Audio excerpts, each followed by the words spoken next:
Hi friends, welcome to விஏபி வஸ்னி channel. இன்றைக்கி என்ன பார்க்க போகிறேன்னா, என்னோடய பன்னீர் ரோஸ் செடியில் இவ்வளோ பன்னீர் ரோஸ் பூத்துருக்குது. ஸோ இதுதான் நான் வீடியோஸாக இன்றைக்கி நான் காமிக்க போகிறேன். இந்த ரோஸ் செடி பார்த்திங்கன்னா ரொம்ப மோசமாக இருந்துச்சு ஸ்டார்டிங்கில். அதை பார்த்திங்கன்னா குச்சி குச்சியாக தான் இருந்துச்சு. இந்த செடிக்கு எல்லாத்துக்குமே நான் ஒரு 5 மந்த்ஸ்க்கு ஒன்ஸ்னு அந்த மாதிரி உரம் வாங்கி போடுவேன். கட் பண்ணி விடவும் எனக்கு இந்தளவுக்கு க்ரோத்தாக இருந்துச்சு. என்னோடய பன்னீர் ரோஸ் செடின்னு சொன்னேன் பாருங்கள், அது இப்படி தான் இருக்கும், குச்சி குச்சியாக இருக்கும். ரீசெண்டாக ஒரு 2 மந்த்துக்கு முன்னாடி தான் அந்த குச்சியை ஃபுல்லாத்தையும் நல்லா கட் பண்ணி தூக்கி போட்டேன். போட்ட உடனே பார்த்தீங்கன்னா நமக்கு மழை பெஞ்சிருக்கிறதுக்கும் நல்ல துளிர் விட்டு அந்த அளவுக்கு நிறைய மொட்டு விட்டுருக்குது. நானே இந்த அளவுக்கு பூக்குமான்னு எதிர்பார்க்கவே இல்லை. கவுண்ட் பண்ணி பார்த்தா ஒரே நாளில் 8 பூ பூத்துருக்குது. எனக்கே ரொம்ப ஆச்சரியமாக இருந்துச்சு. சரி, ஓகே அப்படின்னு பூ பூத்தது இல்லாமல் அதுக்கு பக்கத்தில் பார்த்தீங்கன்னா ஒவ்வொரு பூக்கும் 2 மொட்டு 3 மொட்டு விட்டுருக்கு. இதுக்கு எல்லாத்துக்குமே காரணம் பார்த்தீங்கன்னா நான் போட்ட உரமும் அதேமாதிரி மருந்தும் தான். ரீசெண்டாக என்னோடய சேனலில் பார்த்தீங்கன்னா நான் என்னோடய சேனலில் கொடுத்துருக்கேன். உரம் எப்படி போடுறது, மருந்து எப்படி போடுறதுன்னு.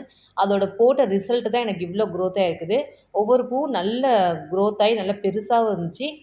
பக்கத்தில் பார்த்தீங்கன்னா அதேமாதிரி மொட்டு பார்த்தீங்கன்னா நிறைய விட்டுருந்துச்சு. பார்க்கவே ரொம்ப அழகாக இருந்துச்சு. இதே மாதிரி நீங்களும் என்ன மாதிரி இந்த மாதிரி கட் பண்ணி விடுங்க. மழைக்கு முன்னாடி கட் பண்ணி விட்டுட்டு இதேமாதிரி உரம் இந்த மாதிரி மருந்தெல்லாம் அடிக்கடி வாங்கி போடுங்க. கண்டிப்பாக 3 மந்த்ஸ்க்கு ஒன்ஸ் இல்லை 5 மந்த்ஸ்க்கு ஒன்ஸ் இந்த மாதிரி நீங்கள் பண்ணி போடுங்களேன். உங்கள் வீட்லேயும் இதே மாதிரி நல்ல அழகான ரோஸ் செடி நிறைய பூக்கும். பூக்காத பூச்செடி கூட பூக்க ஆரம்பிக்கும். என்னோடய செடியும் அப்படி தான் இருந்துச்சு. கட் பண்ணி விடவும் மழைக்கு அதுக்கும் நல்லா பூக்க ஆரம்பிச்சிருச்சு. கண்டிப்பாக நீங்களும் இந்த மாதிரி ட்ரை பண்ணி பாருங்களேன். நீங்களே அசந்து போயிடுவீங்க. அந்தளவுக்கு பூக்கும், க்ரோத் ஆகும். இந்த பூ எல்லாமே பார்த்தீங்கன்னா நல்ல க்ரோத்தில் இருந்துச்சு. அந்த மொட்டும் பார்த்தீங்கன்னா ஒவ்வொன்றும் பார்த்தீங்கன்னா நல்லா பெருசாகவும் இருக்குது.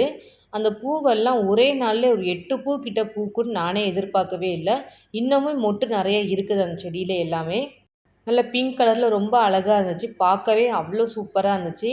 ஸோ நான் வளர்த்த செடி அதேமாதிரி க்ளீன் பண்ணி நான் கட் பண்ணிவிட்டு இந்த மாதிரி பண்ணும்போது திரும்பி ரீக்ரோத் ஆகும்போது அந்த செடியில் இருக்கிற அந்த பூ க்ரோத் லெவலே வேறு லெவலில் இருந்துச்சு. செம்மையாக இருந்துச்சு. பார்க்க ரொம்ப அழகாக இருந்துச்சு. அதே மாதிரி பூவை கட் பண்ணும்போது அந்த காம்பு கிட்ட ஒட்டி கட் பண்ணாதீங்க. நல்ல ஒரு அடி அளவுக்கு லென்த்து விட்டு கட் பண்ணுங்கள். அந்த மாதிரி கட் பண்ணிங்கன்னா தான் நெக்ஸ்ட்டு நமக்கு செடி வளர்கிறது கொஞ்சம் ஈஸியாகவும் இருக்கும்.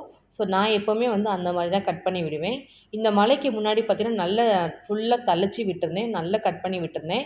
கட் பண்ணவும் எனக்கு நல்ல க்ரோத்தாக இந்தளவுக்கு பூ பூத்துருக்கு நானே எதிர்பார்க்கவே இல்லை. எனக்கே ரொம்ப சர்ப்ரைஸாக தான் இருந்துச்சு.